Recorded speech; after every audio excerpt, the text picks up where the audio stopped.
Bonjour à toutes et à tous. Nous vous présentons aujourd'hui le premier épisode de la série L'organisation du pouvoir selon la Constitution. Dans ce premier volet, nous nous intéresserons au préambule de cette Constitution ainsi qu'à la souveraineté nationale. Quels sont nos principes, nos valeurs, nos symboles? Nous allons voir cela ensemble. Tout d'abord, la Constitution se rattache à trois textes référents. La Déclaration des droits de l'homme et du citoyen de 1789, le préambule de la Constitution de 1946, ainsi qu'à la Charte de l'environnement de 2004. Nous expliquerons plus en détail ces trois textes dans d'autres épisodes qui viendront un petit peu plus tard. Ensuite, le préambule de la Constitution rappelle les valeurs de la Ve République.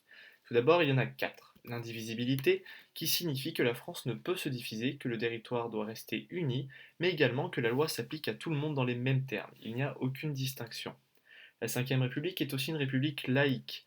Le 9 décembre 1905, le Parlement français adopte la loi de séparation de l'Église et de l'État. Débute alors une longue tradition laïque en France.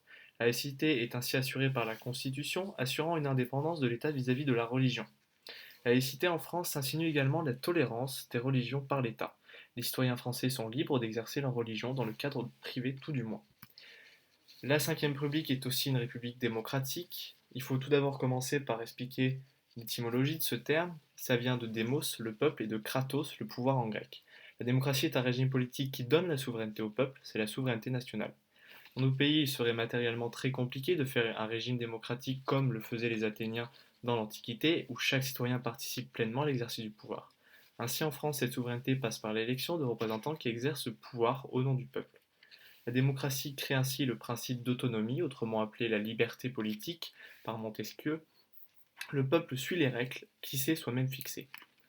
La Ve République est également sociale, c'est-à-dire que les citoyens doivent s'entraider afin que les plus faibles puissent vivre au sein de cette société. Ainsi, la cohésion sociale est préservée. Ensuite, le préambule, c'est aussi des symboles. Tout d'abord, le drapeau tricolore. Adopté la première fois en 1812, il est imaginé par Jacques-Louis David et apparaît pour la première fois le 15 février 1794. Le bleu et le rouge symbolisent la guerre nationale, le peuple parisien, qui encercle le blanc représentant le roi. Ces trois couleurs sont aussi les couleurs de la liberté qu'on retrouve notamment sur le drapeau états-unien. Il y a également la devise liberté, égalité, fraternité qui est inscrite dans notre constitution. Elle apparaît lors de la Révolution française. À l'époque, elle est souvent suivie de ou la mort, donnant ainsi liberté, égalité, fraternité ou la mort, qui montre à une époque très mouvementée que seules les valeurs républicaines portées par cette révolution sont acceptables.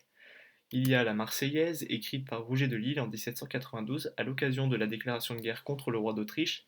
Elle devient notre hymne national en 1795 pour la première fois et elle est interdite sous l'Empire et la Restauration, et redevient hymne national sous la Troisième République. Elle est désormais inscrite dans la Constitution. Il y a également la célèbre phrase d'Abraham Lincoln, la démocratie c'est le gouvernement du peuple, par le peuple, pour le peuple, qui rappelle le principe démocratique de la Ve République, et aussi la langue française. Ensuite, nous allons voir le principe de souveraineté nationale. La souveraineté nationale en France passe notamment par le vote.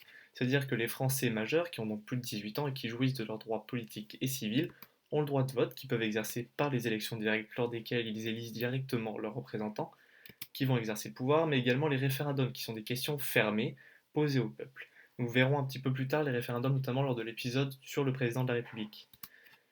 Les partis politiques ont aussi un rôle important à jouer dans cette organisation du pouvoir, c'est-à-dire que la Constitution française garantit la liberté d'association et d'opinion politique, à deux conditions, notamment le respect des principes de la souveraineté nationale et de la démocratie, et également qu'il favorise la parité entre les hommes et les femmes.